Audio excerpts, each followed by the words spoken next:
베드로가 예수님 십자가에서 죽으시고 부활하시지 않습니까?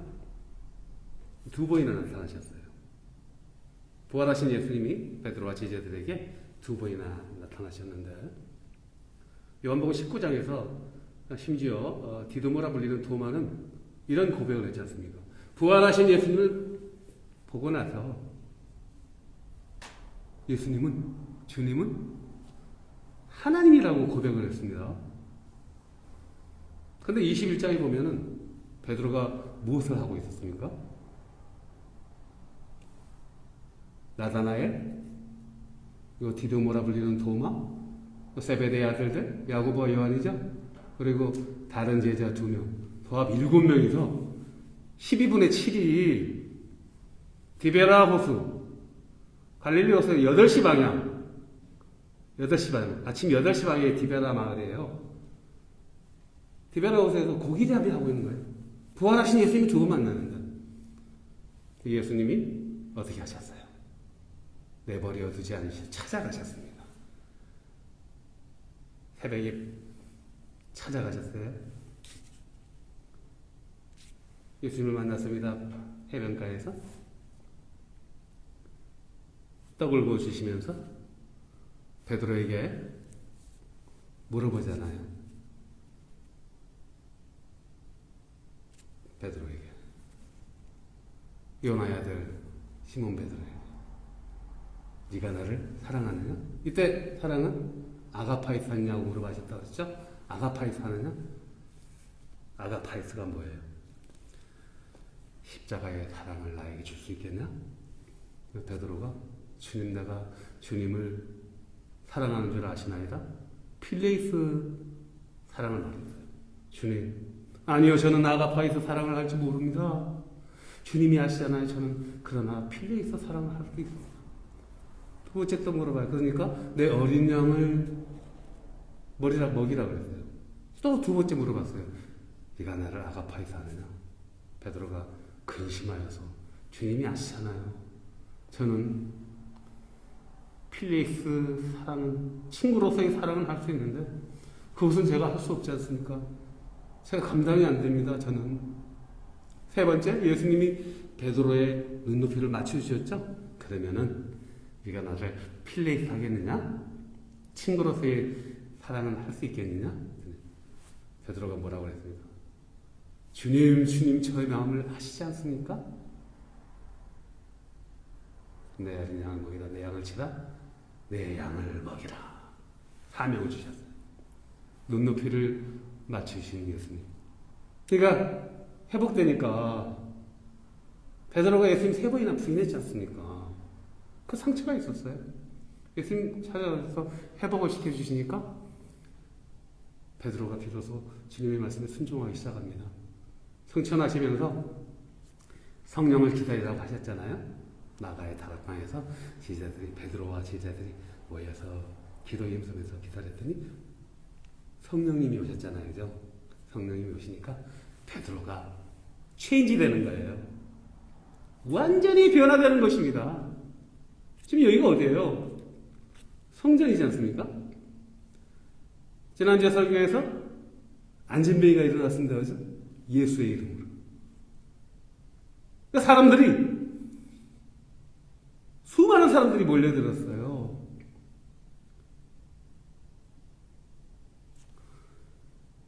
사장에서 보면은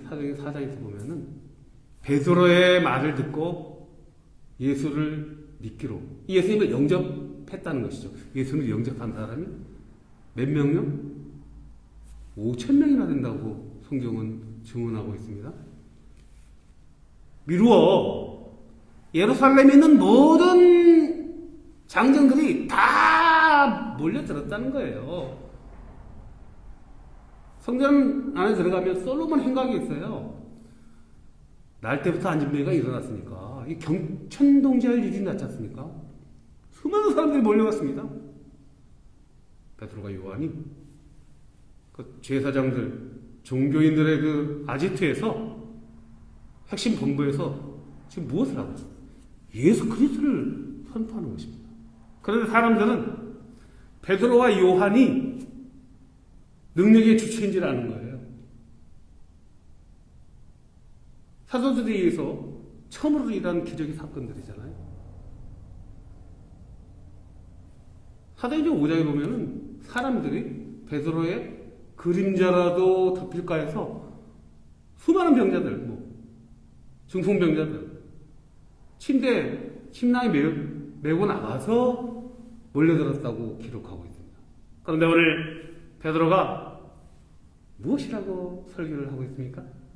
오늘 베드로의 설교로 들어가기 전에 먼저 기도로 시작하겠습니다. 아버지 하나님, 오늘 말씀 가운데 하나님이 우리에게 주시는 진리의 말씀을 듣게 하여 주시고 우리의 마음밭이 옥토의 밭이 되게 하여 주시오. 말씀을 받아 풍성하게 열매 맺는 삶으로 인도하여 주옵소서. 예수님의 이름으로 기도합니다. 아멘. 베드로가 이렇게 설명하는 것입니다. 여러분, 이 기적의 주체는 저와 이 요한이 아닙니다. 우리들이 아닙니다. 기적의 주체는 누굽니까? 기적의 주체는 예수 그리스도입니다. 그리고 안진병이었던 형제가 일어난 이 형제를 가리키면서 이 형제가 일어난 것은 예수님을 구원주로 믿는 그 믿음을 보시고 은혜를 받은 것입니다. 기적이 일어난 것입니다. 여러분들이 십자가에 못 박아 죽인 그 예수님이 기적의 주인공이십니다. 주체이십니다. 이렇게 선포하는 것입니다. 형제가 일어난 것은 오직 예수님을 믿는 그 믿음으로 일어났다는 것입니다. 오직 믿음으로. 오직 믿음으로 내가 살리라. 오직 믿음으로 내가 살리라. 교회 여러분, 예수 그리스도를 믿는 그 믿음으로 우리가 살 수 있습니다. 우리가 무엇이든지 할 수 있습니다. 은혜 받는 저와 여러분이 되시기를 축복합니다. 예수님, 믿음의 분량대로 우리에게 은혜를 주십니다. 안진병이가요, 베드로가 내게 은과 금은 없는데 내게 있는 예수 그리스도의 이름으로 하고 손을 내밀었잖아요. 예수 그리스도의 손을 잡아야 돼. 손을 잡으면은 유대 사회에서 축출당하는 거예요. 그죠? 예수의 도당들이 되는 것입니다. 예수님의 손을 잡지 않으면은 은혜가 없습니다. 예수의 손을 잡지 않으면은 기적은 일어나지 않습니다. 여러분, 우리가 예수님의 손을 잡아야 됩니다.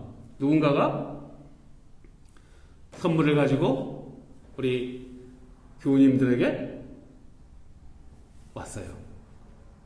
띵동 초인종 눌렀습니다. 한국 이제 아파트 문화니까 문을 열었어요. 이제 상자를 갖고 와요. 선물을 갖고 왔어요. 받아야지 누구 것이 됩니까?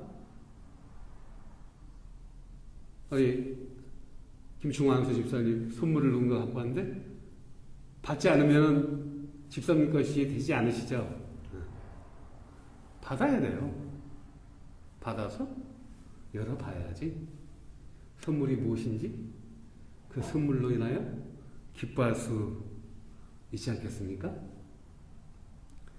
베드로는 군중들을 향해서 예수님이 누구신가를 선포하고 있었습니다.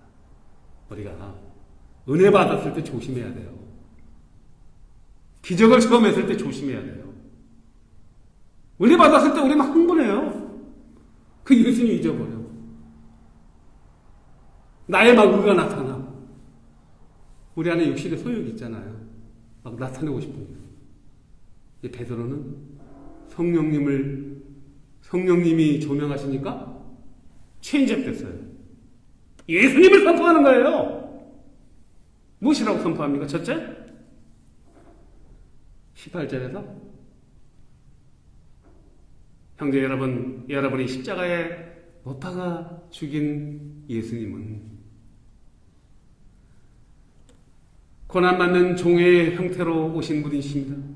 선지자가 예언하였던, 이사야 선지자가 예언하였던 우리의 죄를 속량하게 하여 고난받기 위해 오신 하나님의 종이 예수님이셨습니다.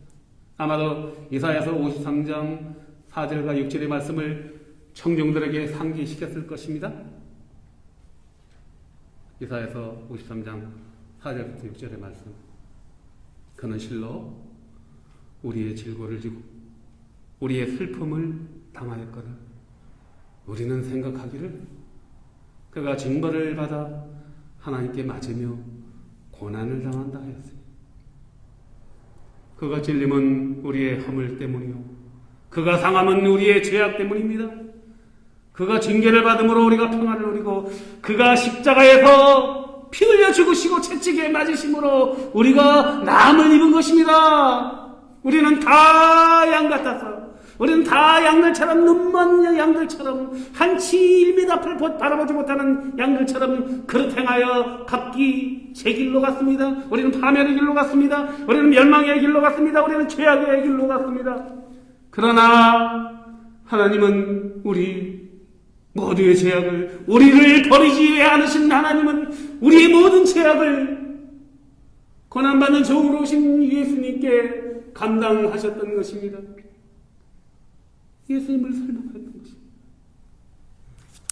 이 말을 들은 청중들이 가슴을 치는 거예요.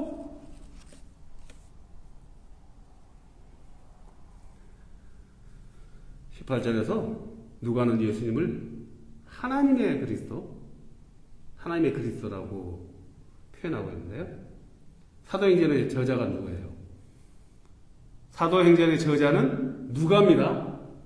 우리 복음서가 마태, 마가, 누가복음이잖아요. 누가복음을 쓴 누가가 사도행전도 쓴 거예요. 근데 복음서마다 제자들의 예수님에 대한 신앙 고백이 조금씩 차이가 있습니다. 마태복음에서는 마태복음 16장 16절에서 그 유명한 베드로가 이렇게 이야기하고 고백하죠. 예수님에게 주는 그리스도시요 살아계시는 하나님의 아들입니다.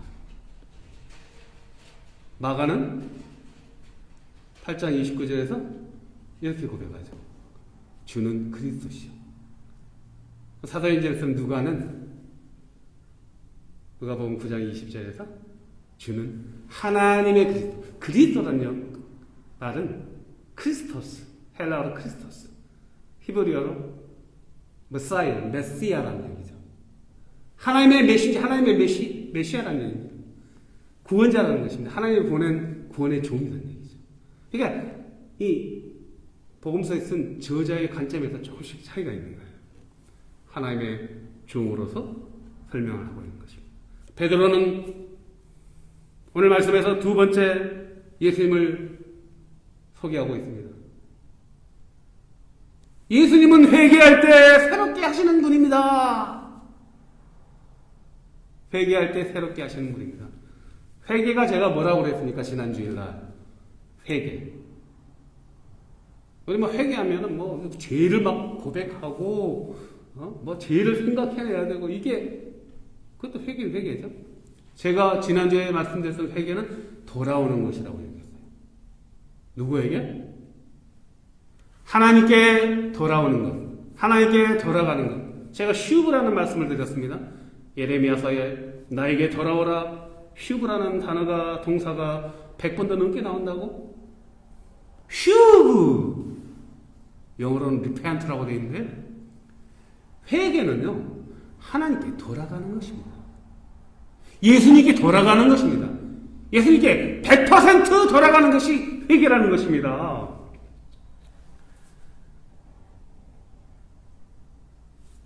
복음서를 보면요. 복음서 시작할 때 세례 요한이 처음에 어떻게 해요? 회개하라. 무엇이 가까웠다? 천국이 가까웠느니라. 예수님도 사역을 시작하면서 회개하라. 천국이 가까워요. Kingdom of Heaven.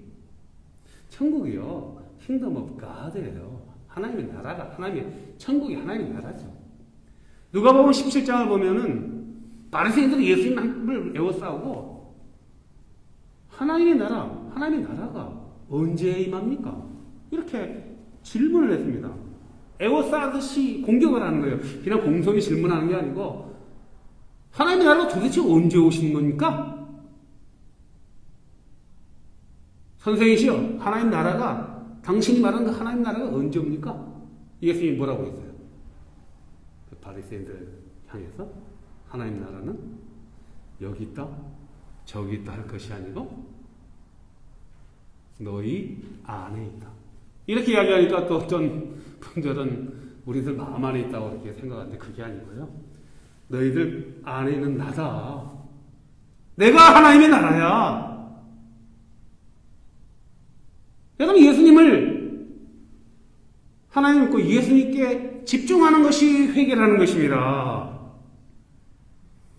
주님을 영접하면요, 주님이 나의 하나님이고 나의 구원이시고 나의 주인임을,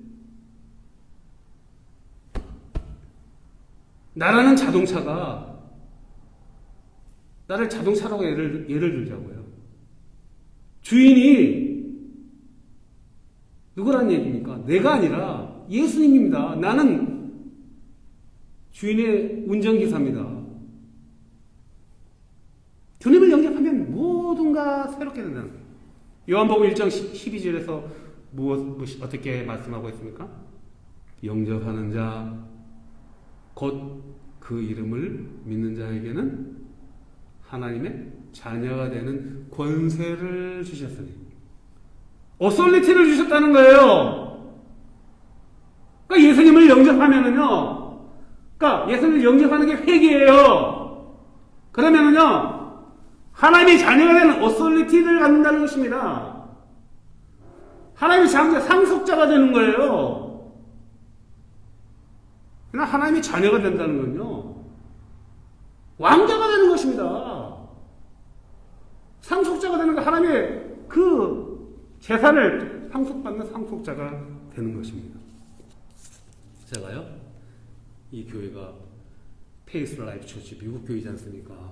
아침마다 와서 기도하기 얼마나 좋은지 몰라요. 그런데 참 애석하게도 제가 부르짖어 통성 기도를 못합니다. 왜냐하면은 여기 화장실 옆에 조그만 룸에 미국 목사 아들이 거기서 숙소로 쓰거든요. 잠을 자고. 그러니까 제가 여기 새벽에 나와서 주여 주여 통성으로 외치면은 아들이 깨잖아요. 몸이 좀 불편해요. 잠을 깨잖아요. 이 교회 주인이, 미국 목사가 교회 주인 아닙니까? 주인의 아들이니까 상속자잖아요. 어설리티가 있는 거예요. 제가 배려도 해야 되죠. 여러분,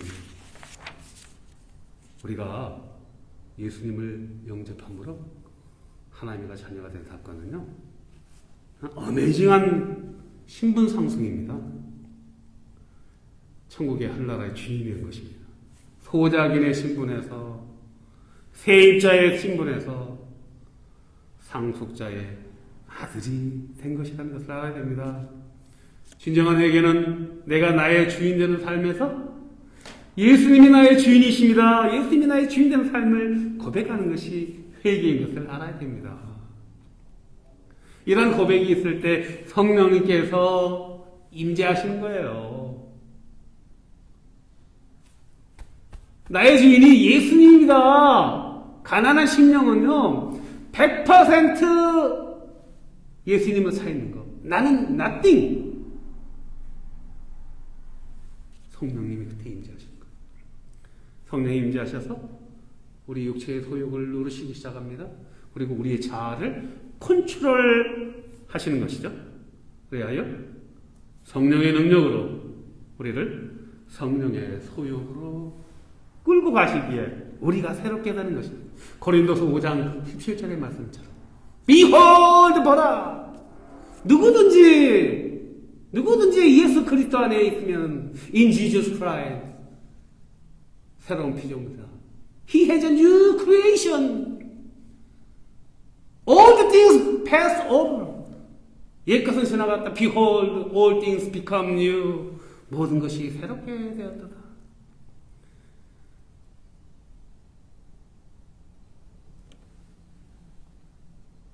예수님의 영접함으로 새롭게 되어가는 과정을 우리는 성화라고 하는 것이죠. 그러나 우리는 성화는 점진적으로 이루어지는 것이죠. 그러니까 너무 자책하거나 실망할 필요는 없습니다. 점진적으로 일어나는 것입니다. 항상 우리가 예수님과 동행할 때, 말씀 안에 거할 때 끌고 가는 거예요. 육신의 소욕을 누리면서. 말씀 놓치면 다시 용서를 처처럼 원위치 되는 거예요. 피드백 되는 거예요. 우리는 그래서 우리 영혼이 하나님께 갈 때까지, 하나님 앞으로 갈 때까지 계속해서 예수님 붙잡고 믿음의 주여 온전케 하시는 예수님의 표대를 향해 달려나가는 것입니다. 그것이 진정한 회개인 줄로 믿습니다.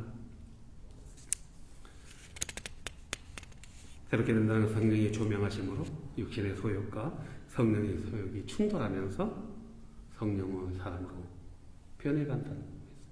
그럼 얼마나 내적 갈등이 심하겠습니까? 사도 바울 알잖아요. 사도 바울도 오죽하면 로마서 7장에서 절규하듯이 고백하잖아요. 7장 24절에서 오호라 나는 곤고한 자로다. 누가 이 사망의 몸에서 나를 건져내랴. 육신의 소욕으로 성령의 소욕과 육신의 소욕이 충돌하면서 겪는 갈등을 표현하고 있는 거예요. 세 번째, 오늘 베드로는 20절에서 예수님은 하나님이 예정하신 그리스도입니다. 하나님이 보내신 메시아입니다라고 설명하고 있는 것입니다. 하나님은 우리를 사랑하사 우리를 영원한 형벌에 버리지 않으셨습니다. 무지개 언약을 성취하게 하여 이스라엘 백성들이 다 죄악 가운데 빠졌잖아요. 하나님을 떠났잖아요. 그 다음에 하나님 너와 너 후손들에게 무지개 언약을 주셨단 말입니다. 생육하고 번성하고 땅에 충만하다고 복을 주셨단 말입니다. 그 언약을 성취하시게 하여 하나님이 스스로 육신을 입고 고난받는 종의 형태로 오실 수밖에 없었던 것입니다. 마치 가축과도 같은 존재로 오신 것이죠. 희생제물이 되셔서 우리를 위해서 죽으신 것입니다. 예레미야서 8장 18절에서 19절, 21절을 보면요. 그 이스라엘, 징벌받는 이스라엘에 대한 하나님의 애타는 심정을 우리가 읽을 수가 있는 것입니다. 슬프다 나의 근심이요. 어떻게 위로를 받을 수 있을까? 내 마음이 병들었다. 하나님은요, 우리가 돌아오지 않으면 하나님 자신의 마음이 병들었다. 예레미야 선지서를 통해서 이렇게 표현하고 있는 것입니다. 딸 내 백성이 이스라엘이 내 딸이다. 내 백성이 쉼이 먼 땅에서 부르짖는 소리로다. 포로가 되어서 울부짖는 소리로다. 여호와께서 시온에 계시지 아니한가? 그의 왕이 그 가운데 계시지 아니한가? 그들이 어찌하여 그 조각한 신상과 인간이 만든 그 조각한 신상을 섬기는 거예요. 이방이 헛된 것들로 나를 경노하게 하였고 21절에서 보면 딸 내 백성이 상하였으므로 나도 상하여 슬퍼하며 놀라움에 잡혔다.